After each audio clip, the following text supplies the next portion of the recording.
Hi everybody, Mars here, the teaching professional at Southwick Park Golf Club. This week a little bit of on-course help for you I think, and it's around par threes and the strategy for playing par threes.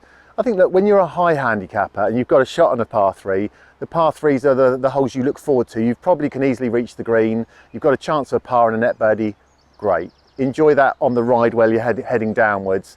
If you don't get a shot on a par three, if your handicap's getting sort of south of 15, you're probably going to start to not get shots on par threes. They're the holes that you must try and navigate safely. So I think there's some strategies around that and some things I think you should consider doing. So let's go number one, the teeing ground itself and where you put the ball. So this little 125-yard par three, pretty little corner of our course here on the 15th. The flag today is hard on the left-hand side, almost as probably near to the left-hand side as you could get it. So I am going to purposely, for me, I would come over to the right-hand side to tee up. It will give me a better angle into the flag. I'll have slightly more green to work with.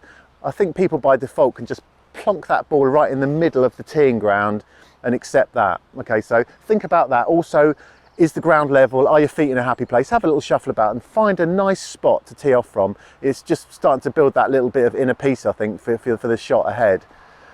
To tee it up or not to tee it up, I'm going to say that for the majority of people, a very low tee, just the cup of the tee, will help you fit the leading edge under the ball, get a bit of compression, get some height, get some spin. As you get better, then I think maybe you can consider hitting it off the ground. Me, I'm full all the way Dame Laura. I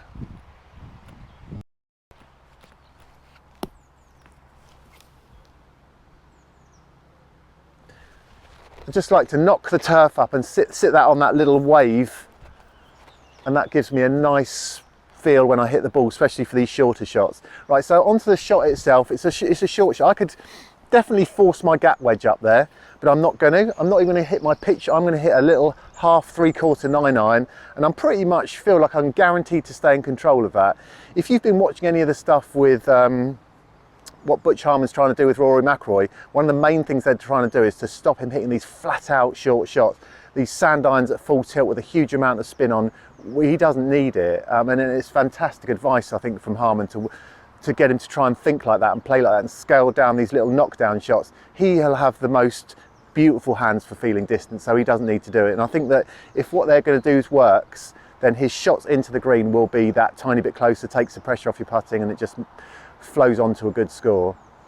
So that's that part of it really. I think when you come to address these shots and actually execute, your main focus should be on the aim and alignment part. So you're going to need to make sure your blade is square to your intended target, and your feet are on this correct line into what you're trying to achieve. So for a normal shot, I want you to be square, get your railroad track system going with your club on one path and your feet on another, and just try and, for the majority of people, try and aim into the centre of the green. If you become a better player, fantastic, and start to try and go for these flags, if you knock it into the middle of the green, you'll have a birdie putt.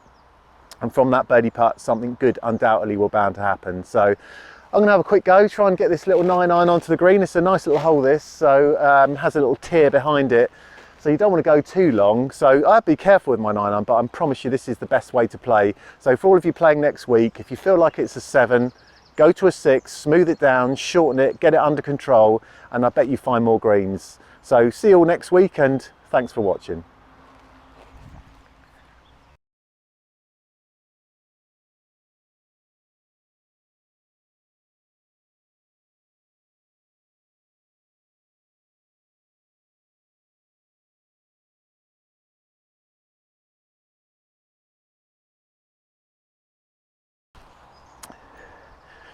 And if you can see that, that is a really good shot. I've got about a 6-footer for a birdie. So you can see in this swing here, the position here, back in position.